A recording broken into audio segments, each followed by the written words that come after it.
Cord. Hey, how are you? I'm doing well. How about you? I'm good. I'm good. Well, my name is Austin Baker, and I work for Teradata, and I understand your name is Austin too, as well. It is, yes. I'm Austin Frerman myself. That's good. So where are you from originally? Um, I'm from the Chicago area. I'm a graduate of the University of Chicago. Since then, I've been working with a series of communications companies from AT&T to Verizon to Right. Southwestern Bell. Gotcha. Well, that's awesome. So how long were you in Chicago for? Like, was it just after college is when you left? I was in there for a few years at Verizon, but then I got out of there when I moved to AT&T. So Oh, okay. How long were you at AT&T for? I may have you may have already said that you were for a certain amount of time, but I may have missed it. So I was there for about 5 years. I about was 5 years. I was in marketing, research, and advertising for them, and that's what I'm still in. I'm the VP of customer marketing over at Sprint now.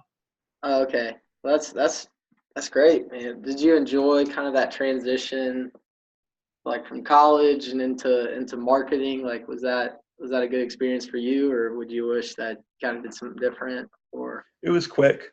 I've enjoyed it, but it was really quick. It was kind of I kind of got thrown into the fray, and it's been pretty similar across companies. But yeah, yeah, I enjoyed it for the most part. that's good. I mean, what was your role? Like, what was kind of your day to day at AT&T? Because that seems like such a big company to work for, and then if you moved up so quickly after 5 years, then must have been doing something right, right? So a lot of it was just like it was pretty much like the nitty gritty of what I do now. Now I'm looking at Okay, it from like a higher level, but back then it was still like looking into just customer behavior, why they're making purchases, why they aren't. Um, okay, Using data to tell and make connections with our customers' behaviors. right, right. I can imagine it was pretty difficult dealing with certain customers at times, especially like in For the sure. corporate business world. Hmm. So I think we can both kind of relate to that as far as our long line of corporate experience for the Absolutely. past years. I mean, I'm fairly new in the industry, but I tell you what, it's such a joy to work for Teradata and such a good company. That's great. Then your transition to Sprint, what did that look like as far as how you rose so quickly to the VP and marketing role? It's it's just hyped up the pace a little bit more. Yeah, It's a lot.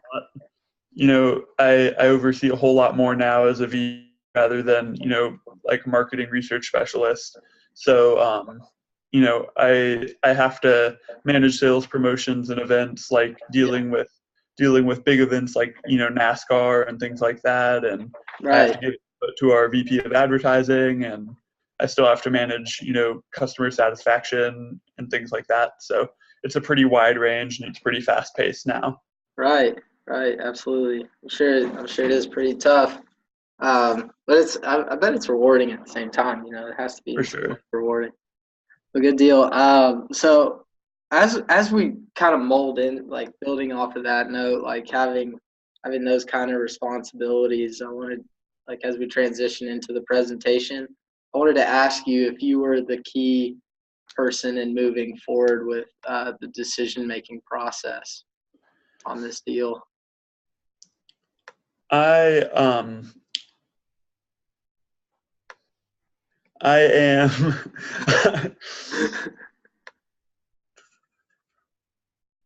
So I am I am in a position where I can hear what you have to offer, but to buy anything or make a purchase, I probably am going to require some approval from some higher ups. okay, Some of our chief information officer, because I understand this is more in the technology side of things. right, So right. I need to talk to our chief information officer, Jared Reynolds, before we go through with that. Okay, okay, perfect. So that's totally fine. And so I just wanted to start by running through a quick story about who we are at Teradata. So at Teradata, we believe that So there was a company that I used to, they would buy this technology from us, Mm-hmm. and they were receiving issues where there was three different departments that had three different sets of information. So the HR department would say that, the amount of customers at Beverly was 21 million. So they had 21 million customers Mm-hmm. every year. And then the accounting department or finance department, they would say, oh, we have actually 23 million customers. And then the marketing department would blow the number up and say, we have 30 million customers. And that's just a simple form of data, and it caused all sorts of conflict on all ends of the business, as far as what products they were pushing forth, if they had that 30 million versus whether if they had that 21 million. Because Mm-hmm. at 9 million, that's a Absolutely. vast array of people, nation and worldwide. So, like for example, if they wanted to find if the marketing department wanted to find out how many people were purchasing Beverly's products in Dallas, Texas, within the months of January, February, and March, then they would seek out that data from their software that they had in place at the time, which I honestly can't remember what it was specifically that they were using, but it would take them almost 3 weeks to be able to gather that data together and then put it forth into, some sort of presentation. And by that point, the HR and finance team were already doing something else. They were already focused on another project. So what our goal was is, as we came in to Beverly, we wanted to see all these departments be on the same page. So a lot of times what we talk about is the single version of the truth at Teradata. Because when you go out and you want to find out how much, how to market in January, February, and March, we want everyone to be on the same page. We want the data to present itself quickly. And then we want to be able to effectively market what we have. And then also for all the departments to be on the same page as we come together for a corporate meeting. And so as we started to solve that problem, they were spending upwards of, it was 15 point, I'll write it down. It was $15.2 million on their marketing strategies. And that was just for the Southern United States, which is where they were at the time. So 15.2 million just for marketing. And then eventually, when they were all on the same page, when they all had the same amount of data together, and they were able to find out how many people they were marketing to between those 3 months, is they were actually able to save themselves $5 million over that span of time.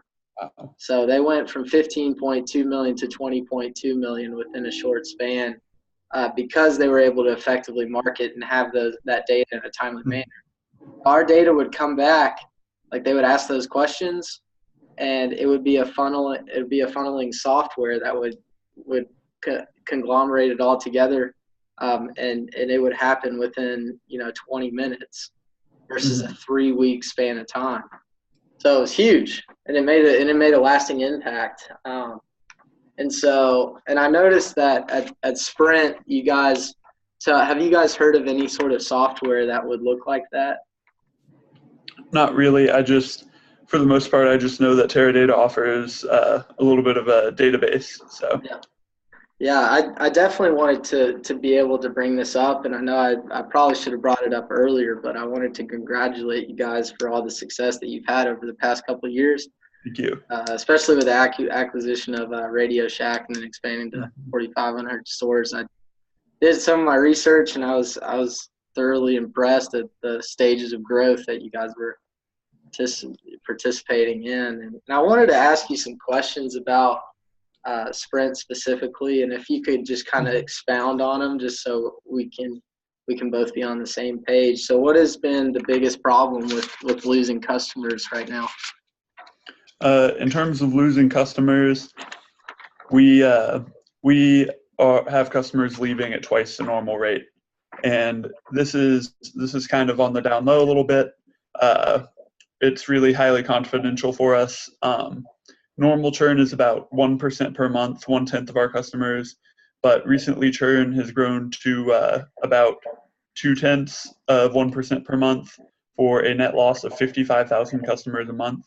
And each customer is worth about $400 a year to us. So that's losing us $264 million a year. And we're really concerned with looking at why they're leaving at that faster rate. Mm-hmm. Which is obviously something that we'd be concerned with.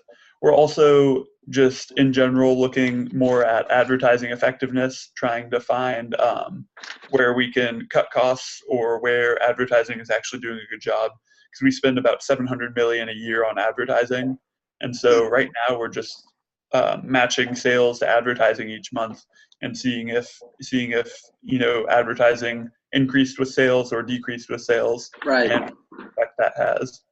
And then, of course, the big thing that I'm sure you've heard of that's really consuming everybody is that we're getting ready for a merger with T-Mobile as well. So we're a little panicked on that. So Right.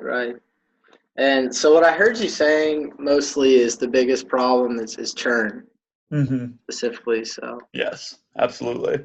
And then also, so you said you were losing $264 million just because of the market that you are going after. Because of that churn, yes. Yeah. So okay, and then so what would the future look like if you guys are actually continuing to lose that amount of customers? If the merger talks weren't in place, would y'all have a plan to move forward with the same system that you were using originally? I mean, we're focused on looking at advertising effectiveness. I'm not super familiar exactly with the details of our current system. Okay. But as far as I know right now, we have about 40 people doing analysis looking at churn, and all they can really do is suggest theories and test those against samples of data. Gotcha. They don't have a lot of real-time calculation, and it seems that our data is pretty erratic. It's pretty spread out, and we're not really sure what to look at a little bit. So let me follow up with this question, because what I heard you saying is everything's a little bit all over the place, like people aren't on the same page, causes some conflict, I'm sure. So if you had this data that was consistent across all the branches, so just for example, like Beverly, it was the HR, the finance, and the marketing department. Mm-hmm. Especially for your department, how would all the data being consistent in every branch, how would this help you all? I think it would just be easier for us to point to one thing when we're sharing across departments. Like I said, I heavily work with our VP of advertising, and so if I'm coming to him with a number and he has a different number that someone in his department calculated, that can cause some issues there, for sure. Definitely. So, and then in addition, as far as moving forward with the merger, when that data is in one consistent warehouse, like we were talking about, do you believe that will help as far as like when it comes to hiring and firing, just having everyone on the same page? Like, how would that look? Moving forward. I know it was kind of similar to the last question. Yeah. Well, we can't calculate like exactly what each customer is costing us. Mm-hmm. We have we don't know how profitable they are, or our costs with them. Okay. So we don't have a way to automatically calculate that. So would that be helping would the data warehouse be helping in that way? Because it seems a little bit like it could be a waste of money just to copy data that we already have if we're already throwing darts at it, trying to figure out what's going on. Yeah, yeah. So I wanted to do a quick overview with you about how this will work for you all. Okay. So this is going to look like, so it's the EDW concept. I'm sorry. Yeah, EDW concept. And so what we're going to do is that for your department, we'll have a warehouse that will include, it'll be for every department, and that warehouse will include all the data that is gathered from the whole company. It'll all be stored in this one computer. And so what that computer will hold is and it'll be in connection to the rest of the storage units. Mm-hmm. So you'll have that data on hand. And so, like we talked about with you all losing that $264 million a year, our goal is to be able to stop that.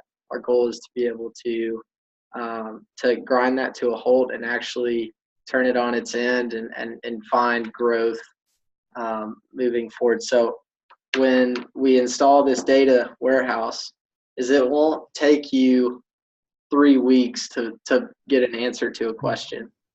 So I'm assuming it's been about that amount of time, maybe 1 to 2 to 3 weeks. Even days is too long. We need to make sure that you can find answers and find them quick. So what that'll look like is that you'll ask the question into the computer, and then the text will run that question through that computer. It'll gather the data and it'll print it out onto a document. You'll receive that document, and so then you'll analyze the documents that you received from the marketing department, from the HR department, from the finance department, and then it'll come all together into one place to where you'll have it on a form or sheet of paper, and that will be used for the next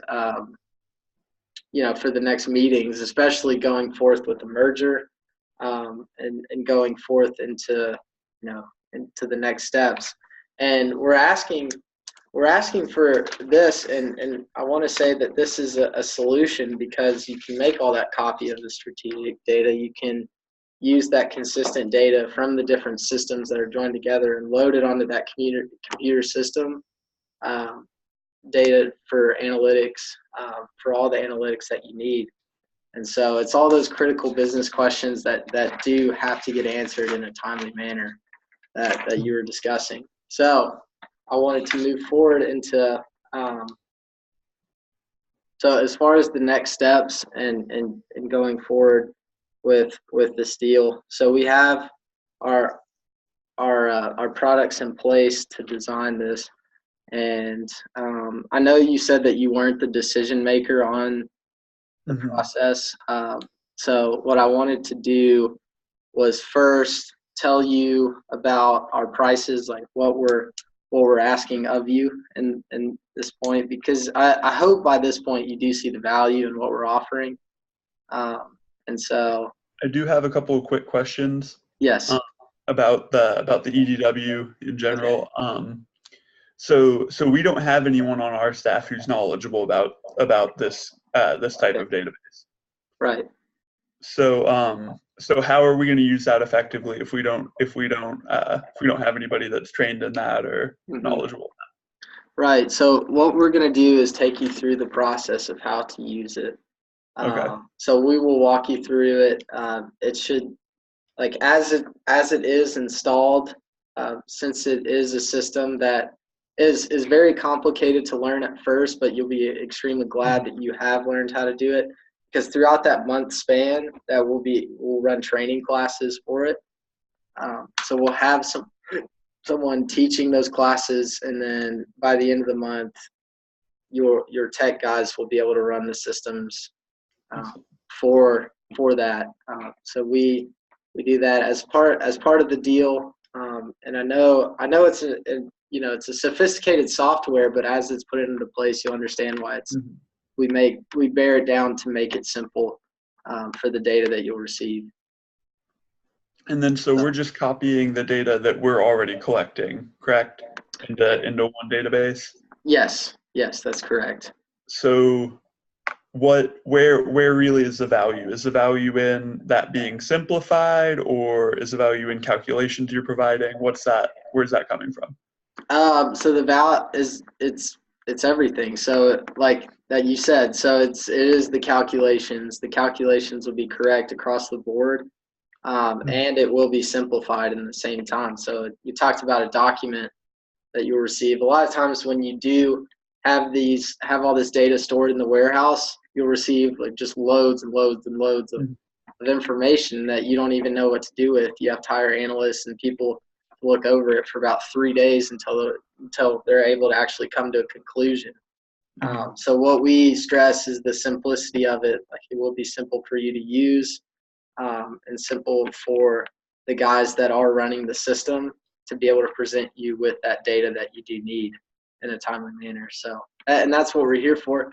And like we talked about with Beverly, they saved $5 million the next year, for just for as far as profits that they had received. So, like in the past, there are customers that have used this and seen the value in it because of that simplicity that you're asking on the question. So yeah, that makes a lot of sense. That sounds pretty useful. I'm not super sure our CIO will really see that as clearly as I am, but that's good. Yeah. So the CIO, he's your boss, correct? Is he? Yes, sir.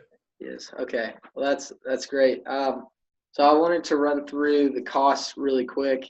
So we have, for the data warehouse that we'll put in, right here.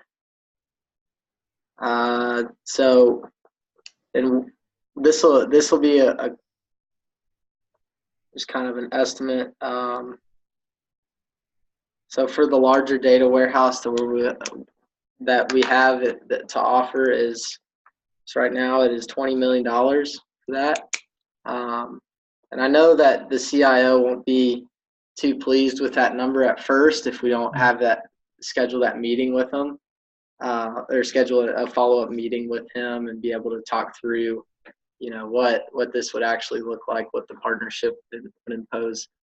So what does your schedule look like for next week, as far as would it 10 a.m. on Tuesday work for him and work for you, and we could sit down in a meeting together? I think that would be great. That would definitely be the next step. Would be with you, me, and our Chief Information Officer, Jared Reynolds. So it's going to require approval from our other executives, of course. And Okay. And I've definitely liked what I've heard, but I'm not ready to make a recommendation. I have to tell you that there's going to be reluctance to make any any large investments right now with the pending merger with T-Mobile. So. Yeah. Absolutely. I will say this, though, is with this investment that you guys are doing, it will help in those steps, with the merger as it comes through. Now, because what I heard you say is that it sounded like the price was too much. Is that kind of, or just nervous about it, or bringing that to his attention? That's going to be more of a question for him. That's going to be more towards his realm of knowledge. So. Okay, great. So, so I'll schedule it down for 10 a.m. next Tuesday. Excellent. Is that what? Yeah, we said next Tuesday. Okay. Yeah. Schedule it down for next Tuesday, and I do want to say that I really appreciate you meeting with me today, and absolutely. I'm excited about this partnership that we have moving forward. I think it's really going to pay off. As am I. Thank you. All right. Thanks, bro. Yeah. So